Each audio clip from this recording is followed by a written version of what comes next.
Halo semuanya, selamat datang di analisis mendalam kita kali ini.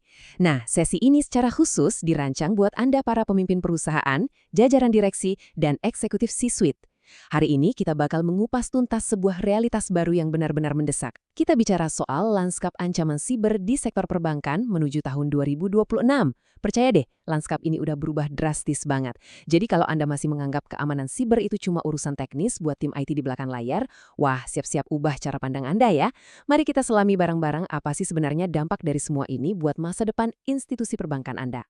Untuk agenda eksekutif kita hari ini, kita akan mulai dari alarm bahaya cyber 2026, lalu masuk ke era baru manipulasi AI, melihat dampak finansialnya, membongkar bahaya tersembunyi dari shadow AI, dan terakhir, kita bahas transformasi strategis ruang direksi. Singkat, padat, dan langsung ke intinya. Oke, bagian pertama, alarm bahaya cyber 2026. Ibaratnya, platform perbankan kita saat ini lagi kebakaran dan sistem pertahanan standar dari dekade lalu ya udah pasti nggak mempan lagi. Coba perhatikan gambaran utuh intelijen ancaman siber menuju 2026 ini. Kita nggak lagi bicara soal potensi ya, mulai dari kerugian yang tembus triliunan rupiah, krisis kepercayaan nasabah yang makin parah, sampai AI yang kini dipakai sebagai senjata utama. Sekali lagi, ini bukan fiksi ilmiah di masa depan, tapi ini adalah peta pertempuran siber yang sedang, dan saya tekankan sedang terjadi hari ini juga. Nah, poin yang paling bikin geleng-geleng kepala itu ada di ketimpangannya. Di tingkat global, rata-rata kerugian itu bisa mencapai 5,56 juta dolar AS per insiden. Fantastis kan? Dan di Indonesia sendiri, bayangkan ada sekitar 3.300 upaya serangan setiap minggunya.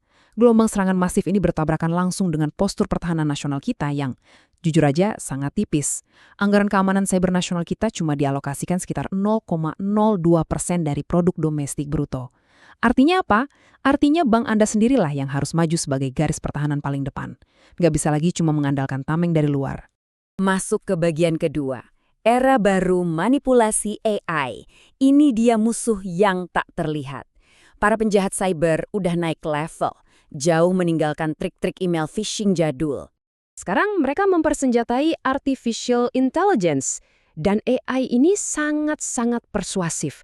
Mereka nggak cuma nyolong kata sandi lagi loh, mereka pakai AI untuk bikin pesan jebakan yang super spesifik, bahkan, ini yang gila, mengkloning suara secara audio. Bayangin aja, ada yang mensimulasikan suara Anda sebagai CEO, menelpon tim keuangan dan minta transfer dana darurat detik itu juga. Terus, apa dampaknya buat perusahaan Anda? Jelas, pelatihan keamanan standar buat karyawan yang selama ini kita pakai otomatis jadi usang. Karyawan Anda bakal kesulitan banget ngebedain mana perintah asli dari atasan dan mana yang cuma buatan mesin. Lanjut ke bagian ketiga, dampak finansial dan krisis kepercayaan.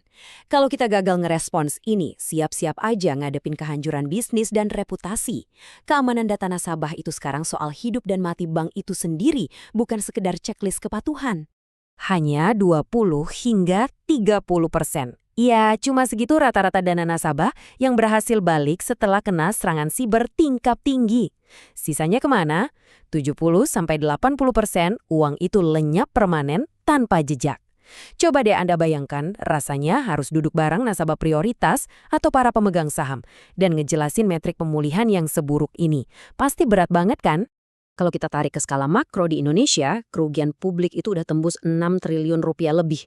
Dari akhir 2024 sampai 2025, tercatat ada lebih dari 274.000 kasus penipuan siber. Ingat, ini bukan sekedar angka uang yang hilang ya. Ini merepresentasikan betapa cepatnya stabilitas finansial masyarakat kita terkuras habis. Dan itu semua gara-gara mitigasi ancaman siber yang masih lemah.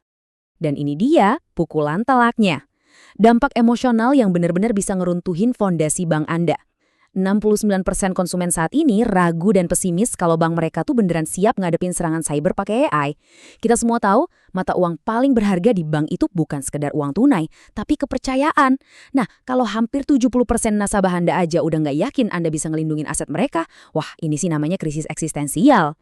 Masuk ke bagian 4, bahaya tersembunyi yang namanya shadow AI. Ancaman ini bahaya banget karena kerentanannya nggak kelihatan, justru bersembunyinya tepat di dalam jaringan organisasi Anda sendiri. Biar kita semua sepaham, mari kita samakan dulu persepsinya. Apa sih shadow AI itu? Singkatnya, ini terjadi pas karyawan Anda pakai perangkat atau aplikasi AI tanpa izin atau pengawasan resmi dari tim IT.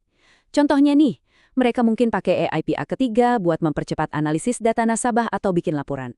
Wah, kedengarannya inovatif dan efisien banget kan? Tapi tunggu dulu. Praktik kayak gini tuh benar-benar melewati protokol keamanan resmi organisasi. Ini membuka celah kontrol akses yang gede banget. Data nasabah Anda yang sifatnya sangat rahasia bisa aja diam-diam lagi dilatih sama algoritma pihak ketiga di luar sana, tanpa Anda sadari sama sekali. Dan faktanya bikin merinding. 97% organisasi yang kebobolan AI itu ternyata terbukti nggak punya kontrol akses yang memadai.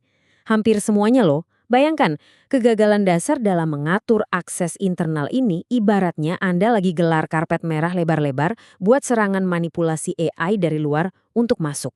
Terakhir, bagian 5. Transformasi strategis ruang direksi. Ini saatnya kita ngelawan AI, pakai AI juga. Dan strategi canggih ini harus dieksekusi langsung dari atas, dari ruang rapat direksi Anda. Jadi gini, keamanan siber itu udah bukan urusan anak helpdesk IT doang. Kita bisa lihat dari kisah sukses transformasi digital beberapa bank raksasa global. Kuncinya apa? Mereka memimpin langsung dari level direksi dan mengintegrasikan keamanan siber secara kuat bareng infrastruktur cloud serta inisiatif AI. Inilah wujud nyata strategi adaptasi teknologi finansial masa kini. Sistem AI mereka tuh kerja 24 jam non-stop, tanpa tidur, mantau jutaan titik lalu lintas cloud, dan mendeteksi anomali cuma dalam hitungan milidetik aja. Hasilnya, mereka nggak cuma berhasil memblokir ancaman dan ngamanin data nasabah dengan sangat presisi, tapi operasional mereka jadi jauh lebih efisien. Sesuatu yang mustahil dicapai kalau kita cuma ngandelin tenaga manusia secara manual. Transformasi ini sifatnya udah mutlak. Sebagai penutup sesi analisis kita hari ini, saya mau ninggalin satu pertanyaan tajam buat Anda renungkan. Di organisasi perbankan Anda saat ini juga, apakah keamanan cyber udah jadi agenda prioritas utama di meja direksi yang dipegang langsung oleh C-suite? Ataukah jangan-jangan masih dianggap cuma sebagai urusan tambahan operasional buat tim IT? Di era di mana AI digunakan sebagai senjata mematikan sekaligus perisai terkuat, jawaban Anda hari ini bakal nentuin banget. Apakah institusi Anda bakal bertahan dan jadi pemimpin di tahun 2026 atau sekedar jadi korban berikutnya di statistik kerugian 6 triliun rupiah tadi. Terima kasih sudah bergabung dengan saya hari ini. Semoga wawasan ini bisa memicu langkah transformasi besar di perusahaan Anda.